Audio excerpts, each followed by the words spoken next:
Atlanta, Season 3, Episode 1 and 2. Thoughts? Right. First off, Season 1, 2, Atlanta. I'm a fan of. I like the surreal aspect of the show.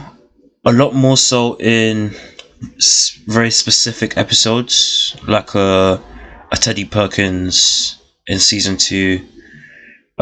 Certain things here and there, like things that cross over with aspects of identity, whether it be like race identity or other specific things, right? Long story short, the first episode, which so far is my favorite episode of season 2, season 3, sorry. The two men are fishing, talking, and then they bring up something that I didn't know was a reference to a historical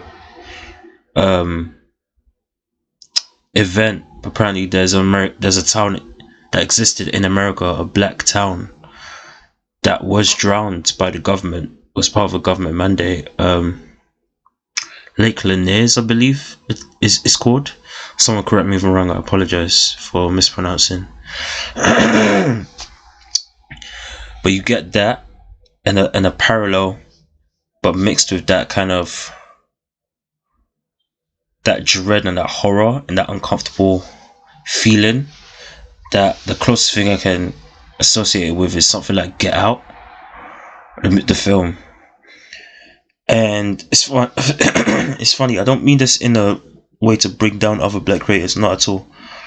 But it feels like Atlanta gets the storytelling opportunity to do what I feel like Jordan Peele hasn't been able to do since Get Out. It's almost like Get Out was such a good thing that unfortunately now it just feels like he's trying to top it instead of trying to do good stories. I'm sure he sees it in a more nuanced way, but it comes across that way by comparison to something like Atlanta, watching this weird stuff happen and then sometimes just outright eerie, uncomfortable things happen. And that's something I like about this show. Like, it's always given that vibe. And you felt that in this episode, right? There are various things in season 3, episode 1 I love, which is, first off, that space between comedy and something that is just uncomfortable. It's disturbing. It's a little, it makes you uneasy to think about. It's always being reinforced in the episode to me. I was just thinking in my mind about the moment in season 3, episode 1, where the little kid, Lakeith, I believe his name is, he's gardening, him and his other foster kid brothers and sisters, and he's complaining that he's hungry, that they're giving him basically raw food, that they deserve to, speaking of social services, they deserve to be sectioned or whatever the term is for something like that.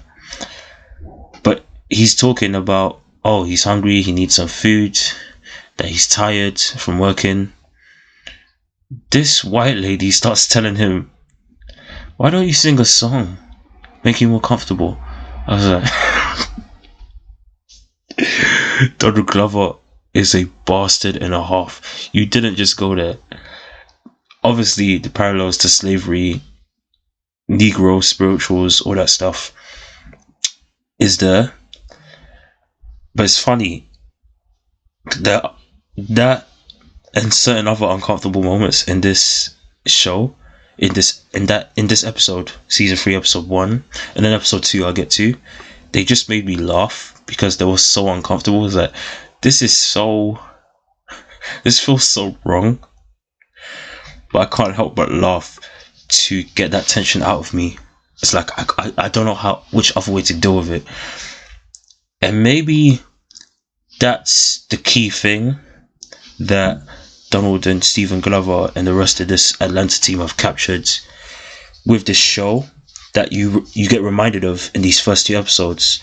The fact that there is a kind of weird kind of loop between comedy and black horror and black surrealish suspense kind of storytelling, because in a lot of ways there's a lot of similar stories, not just in Black American history but across the diaspora, right, of people dealing with pain, with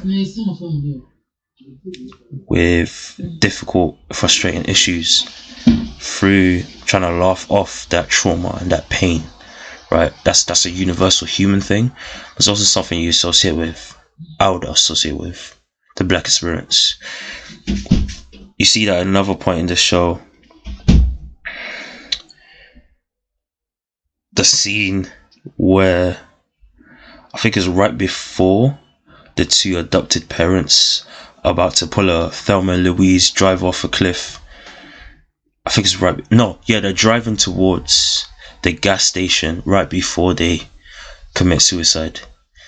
And you see all the kids look at each other, including the main character in that episode, Lakeith, and they're all just like, and there's some subtitles to imply they're communicating, and they're all just like staring at each other like, this white women are gonna kill us. And it's on. This got me bad. It's so wrong, but it got me bad. Someone said sweet release. Sweet release. And then I forget what else someone said, but as soon as that line came, that I was creasing. It bust me up good. Again. What the fuck? Again, that's horrifying. That's the headspace. Like, we are not safe. This death is just, at least we get to go because we have no other options. It's horrifying that that's where the headspace is, but at the same time, it's so wrong. It's funny. It's like it shouldn't make sense. Something. Maybe that's why comedy works.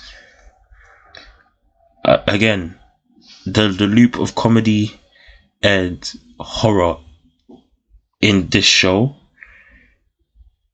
that's the thing, that's the key.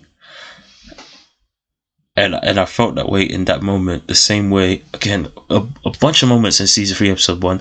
Season 3 episode 1 just knocks it out of the park in my opinion, and I love it, even though it's a rando episode as heck. I don't even understand the significance, but it makes me realize you don't always need something to be relating to the central story in order for it to have value.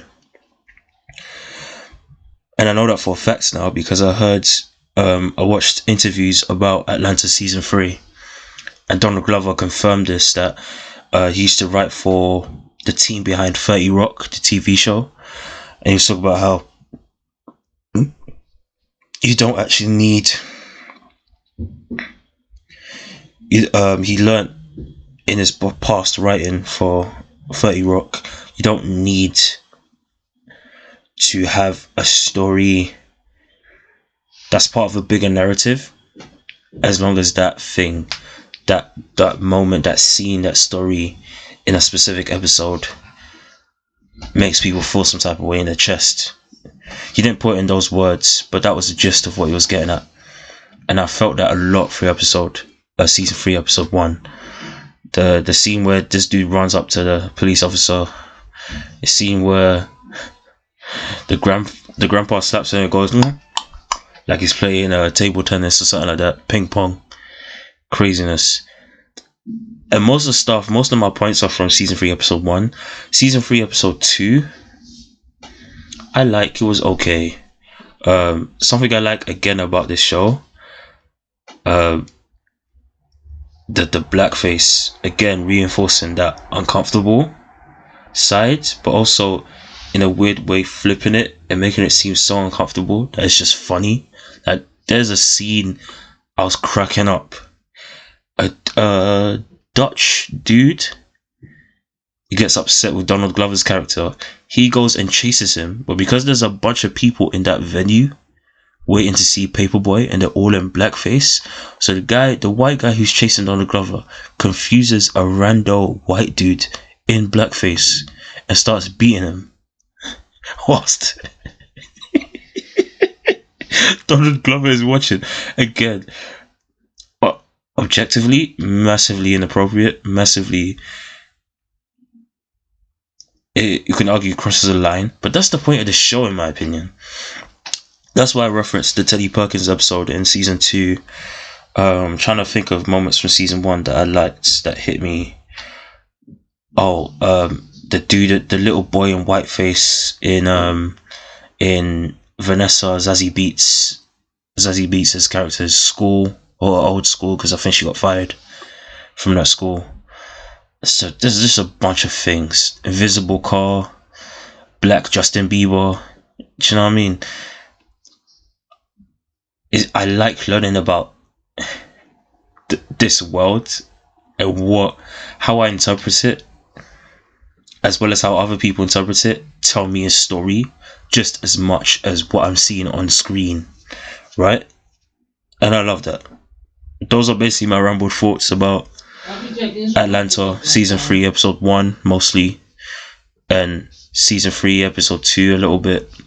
Tell me your thoughts down below. Like, share, subscribe, tell your friends. Other than that, guys, signing off. Salute.